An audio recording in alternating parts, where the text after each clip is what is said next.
Welcome to CLAT Labs 101 by Focal Point Law Classes and Research Center. This is the only video series you need to watch in order to maximize your rank as well as your score in the upcoming CLAT exams. So without further ado, let us get started. So you can either pretend to be a genius or you can choose to face the reality. So let us choose to face the reality of the CLAT exam. Now, what is the truth that we need to confront? What is the truth that we need to face? The simple truth is the Quants section, that is the mathematics section in the CLAT exam, will make all the difference in the world. It can make the difference between you securing an admission to the NLU of your choice or you regretting later on. So it's up to you. Now, many people recommend that you should solve the Quants section towards the end of the exam when you have around 15 minutes left. I wholeheartedly agree with that proposition, with that idea. But some people will also recommend that you should totally ignore or totally skip over the Quants section. I totally disagree with this advice. Now the logic is, even if you get one question wrong, you might end up getting negative marking, and it is better to leave it just like that instead of getting negative marks. But think about it from a different perspective. If you actually end up mastering Quants, if you are able to solve it accurately and within time, trust me, it will make the difference between you getting the rank you desire and getting a mediocre rank, right? So the choice is yours. Choose wisely. Like I said previously, the choice is now yours. The ball is in your court. You can either choose to get better at Quants slowly and steadily, and believe me, that is a very achievable objective, or on the other hand, you can choose to pretend to be smart. You can ignore the Quants section and ultimately live with regret later on and study in a mediocre law college. Like I said, it's your choice. Now, before I share the best tip and different tips and tricks for mastering the Quants section, let us try to get a little bit of perspective. Let us try to observe things from a CCTV point of view or a third person's point of view. Now, to keep things in perspective, the Quants section in the CLAT exam in particular is simple. Note that I am using the word simple and not the word easy. Simple and easy are not one and the same thing. Now, why do I say that the Quants section is simple? First reason is a very few topics have been covered as far as the CLAT exam is concerned. You might get questions related to averages, ratio and proportion, percentages, profit and loss, and simple and compound interest. That's it, right? You will have caselets. The questions will be based on data interpretation, but the types of questions will be limited to these few subtopics. We haven't had any other subtopic like surds or equations, etc., like quadratic equations I'm talking about, since 2020. Now, as far as the other law entrance exams are concerned, like the ALET, the MHCET, the CLAT, etc., other topics may show up. So, compared to other law entrance exams, the Quants section in the CLAT exam is the simplest. And also, since 2020, the difficulty level of the Quants section has gone down, and it continues to go down every year. So, before we look at the specific tips and tricks, this is very important to keep in perspective. So what is the perspective? The Quants section in the CLAT exam is simple. Now, if you just take a look at the previous year's CLAT examination, that is CLAT 2025, you will find that the Quants section only had 2 caselets instead of 3. In CLAT 2024, you had 3 caselets. So, instead of dealing with digesting and interpreting 3 sets of data, now you are only supposed to deal with 2 sets of data. In my opinion, that makes things infinitely easier, and also you can go through the Quants section faster than you could have been able to, let's say, in 2024. Now, every year, we at Focal Point make it a priority to interview numerous CLAT toppers for only one thing. We are trying to gather the best tips and tricks to be shared with you, the students who will appear for CLAT this year or probably the next year, right? So there is unanimity, there is unanimous decision or unanimous opinion on one point. And that point is what made the difference between the toppers securing an admission and their peers or their friends not securing an admission is the Quants section. The toppers explicitly stated what made the difference between them landing up in an NLU and their peers landing up in a non-NLU law college is the Quants section. So this is going back to the point I mentioned previously, but this is straight from the horse's mouth. According to the toppers, how well prepared you are for the Quants section will determine where you will be in the next 1 year and naturally where you will be in the next 5 years. That brings us to the very nub of our discussion. That brings us to the very reason why we are doing these videos. Now let me share with you in the next 2 minutes the best tips to crack the CLAT exam, particularly the Quants section. First of all, you need to have at least 15 minutes to spare for the Quants section, which naturally means you should save time wherever you can as far as the other sections are concerned. The second tip that I want to share with you is you need to mug up certain things. Now, in the age of internet, we rarely mug up things. Everything is available to us on the click of a few buttons. But this is different. You need to mug up multiplication tables till 30, square tables till 25 and cube tables till 15. If you mug up these three things, and believe me, it won't take more than a month, right? So if you mug up all of these things, it will make life infinitely easier. Now what do I mean by that? You will be able to solve the Quants section in lesser time and with lesser mental effort. Because when you have the numbers on the tip of your tongue, you don't need to make endless calculations in order to arrive at certain figures in some questions. So those are the best 2 tips I can share with you as far as the Quants section goes. Number 1, please keep 15 minutes spare for the Quants section during the exam. And number 2, you may like it, you may not, but you have to mug up these 3 things. Square tables till 25, cube tables till 15 and multiplication tables till 30. And believe me, like I said, it won't take more than 1 month if you put in the effort. A minute ago, I gave you a piece of sound advice. To summarize, number 1, you need to have 15 minutes to spare for the Quants section. And number 2, you need to mug up certain things and you have no choice. That is, if you want to ace the CLAT exam. Now, time for tip number 2. Tip number 2, as far as the Quants section goes, is you need to have quick maths tricks up your sleeve.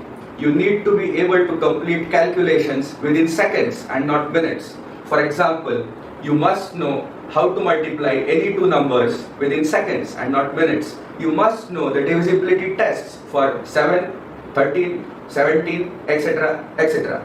Basically, you need to know some extra information which you have not been taught at school, but of course which will be taught during the course of our program. So, now I want the prospective student or the student who shall be appearing for the CLAT exam to ask himself or herself 1 or 2 questions. So the first question is, am I able to calculate the square of any 2-digit number ending in 5 or having 5 in the units place within seconds? Am I aware of the trick? Second example, am I able to calculate 25%, 30%, 40%, 45%, so on and so forth of any particular number within seconds and not minutes? Now, take some time, reflect and answer these 2 questions honestly. If the answer is yes, congratulations, you are on the right track. If you keep going like this, you will crack the CLAT exam. Unfortunately, if the answer is no, you need to do better. That's why we are here. We are here to help you outperform your colleagues and your friends and finally get over the finish line. So, in this video, as a sample of what goes on in the regular coaching classes, I am going to be teaching you 3 tricks. First of all, I shall be teaching you how to multiply any 2-digit numbers within seconds and not minutes, and how to multiply any 2 3-digit numbers within seconds and not minutes. And finally, we shall look at how to calculate the square of any number whatsoever, again within seconds and not minutes. But before we move on to the interesting part, before we move on to the actual tricks, just one point needs to be made, and that is, why do we need these tricks? The reality is, you don't have too much time per question. You have around 30 seconds to 45 seconds per question in the CLAT exam as far as the Quants section goes.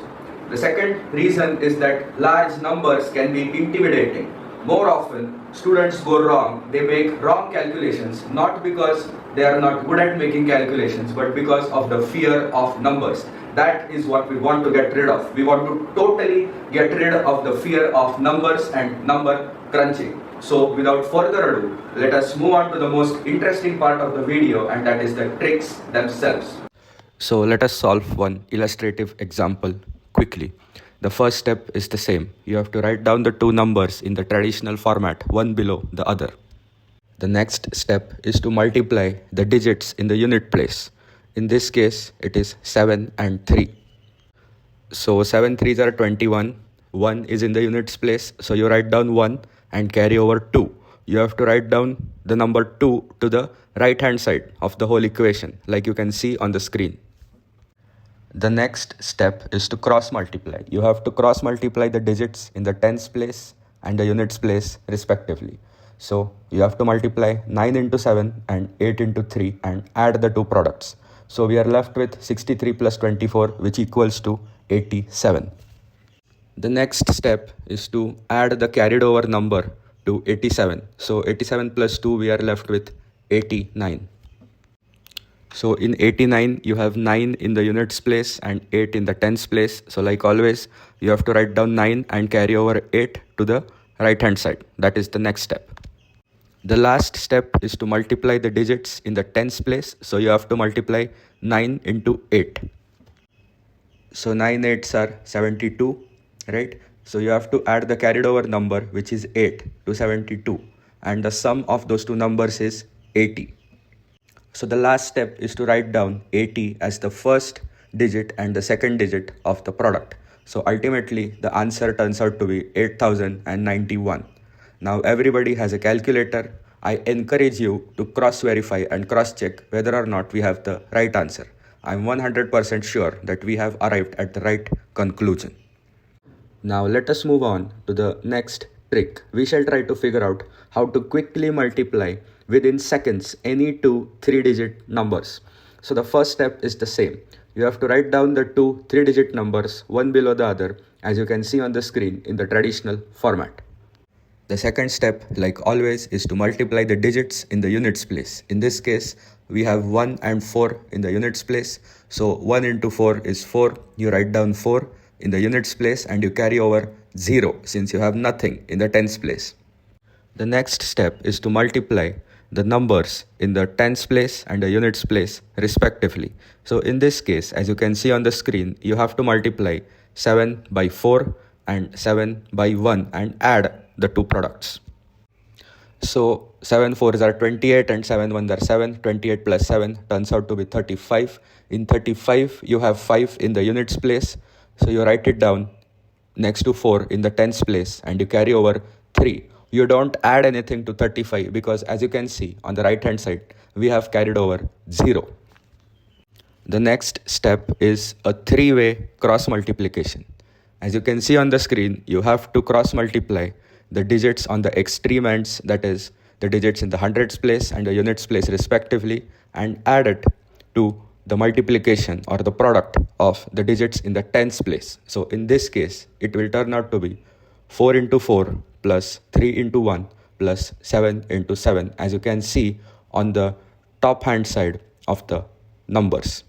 So 7 7s are 49, 4 4s are 16, and 3 into 1 is 3. This time you add 3 to the sum because you have 3 carried over on the right hand side. Ultimately, the sum turns out to be 71. So like always, you have 1 in the units place and 7 in the tens place for 71. So you write down 1 next to 5 in the hundreds place and carry over 7. The last step is to multiply or cross multiply the digits in the tens place and the hundreds place respectively. So basically you have to multiply 7 into 4 and add it to 7 into 3. 7 into 4 is 28, 7 into 3 is 21. 28 plus 21 turns out to be 49. And if you can see on the right hand side, we have 7 in the carried over section. So you add 7 to the number 49 and ultimately you are left with 56. So like always, in 56 you have 6 in the units place, 5 in the tens place. So you write down 6 next to 1 in the thousands place and carry over 5.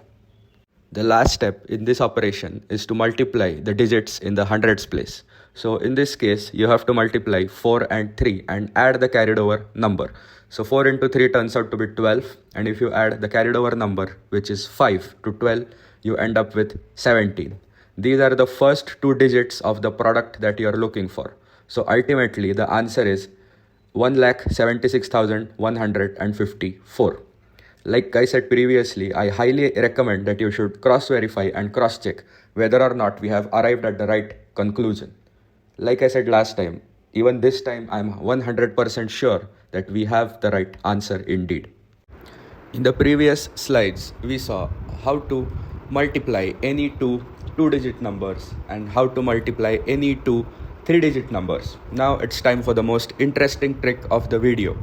That is, how do you obtain the square of any number whatsoever? But before we can take a look at the actual trick, we have to become familiar with a new concept, and that is the concept known as duplex. So let's see. Now let us familiarize ourselves thoroughly with the concept of a duplex. As you can see, the duplex of a number depends upon the number of digits in that number. For example, if it is a one-digit number like A, the duplex is the square of that number, which is A square. If it is a two-digit number like A and B, right, the duplex of that number would be twice into the product of the digits, that is twice into A into B, right? If it is a five-digit number, it will be the square of the middle term followed by twice into the product of the extreme terms followed by twice into the product of the second last extreme terms. It goes so on and so forth. Please take 2 minutes to carefully observe the pattern which appears on the screen. Now, if I ask you to calculate the duplex of a 7-digit number or an 11-digit number, that shouldn't be difficult for you if you can see the pattern emerging.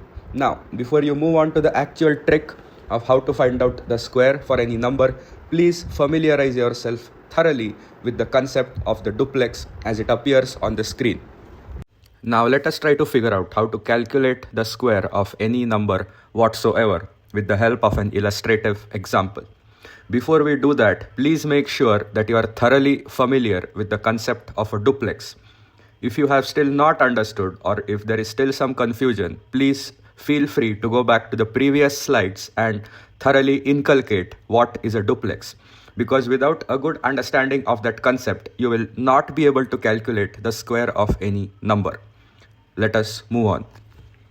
So before I tell you the actual steps, try to imagine a band moving slowly towards the east or towards the right. This band covers the numbers one by one. So in the given example, first of all, it covers only the hundreds place, which is 9. Then it shall cover 97, then the whole of 976. When it keeps moving towards the right, it will cover 76 and finally only the digit in the units place, that is 6. Please try to visualize this band, like I said, slowly moving towards the right. If you are able to visualize this, it will be much more easier to calculate the square in the next steps which will appear on the screen. If you understood the concept of the band slowly moving towards the east or slowly moving towards the right, what appears on the screen should be obvious to you. So first you have the duplex of 9 separated by a hyphen and followed by a duplex of 97 followed by the duplex of 976. Now you can see that the band is covering the whole number and still moving towards the right. So next, separated by a hyphen, you have the duplex of 76 and finally you have the duplex of 6. This is how it is written down in a symbolic manner. So you write down the duplexes of all the numbers, as you can see on the screen, separated by a hyphen. So the next step is to calculate all of these duplexes. As you can see, we have tried to keep things as simple as possible by breaking down the different steps into numerous components just for your clear understanding. So as you can see, we have almost calculated the duplexes of all of the numbers which were mentioned in the previous slide. So if you simplify the numbers mentioned in the previous slide, this is what you are ultimately left with. Let me read it out to you in a symbolic fashion. 81-126-157-84-36. So ultimately we are left with a bunch of numbers, and from these numbers we will figure out the square for 976 in the next step. So in the final step, you look to the number on the extreme right, which is 36. In 36, you have 6 in the units place. So you write down 6, carry over 3. 84 plus 3 turns out to be 87. You write down 7, carry over 8. To 157, 157 plus 8 turns out to be 165. Again, you write down 5, carry over 16. To the next number, which is 126. 126 plus 16 turns out to be 142. Out of 142, you write down 2 and carry over 14. Now you will have to figure out the first two digits of the square number. So 81 plus 14 turns out to be 95, and 95 will be the first two digits, like I said, of the squared number. So ultimately we are left with 9,52,576.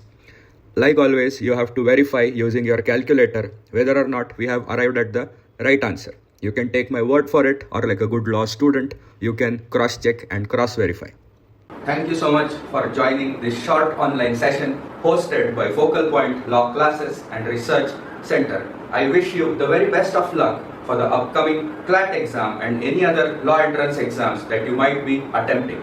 Also, if you want to learn hundreds of such tricks, or if you want more practice with these tricks, or if you want to find out where do these tricks come from, is it Vedic maths, is it abacus, all of these questions will be answered in the coaching program for CLAT 2027 starting 1st November 2025. Now, if you are going to be attempting CLAT this December, that is in December 2025, I invite you to join the crash courses conducted by our academy, where we teach all of these things in great detail. Once again, thank you for joining.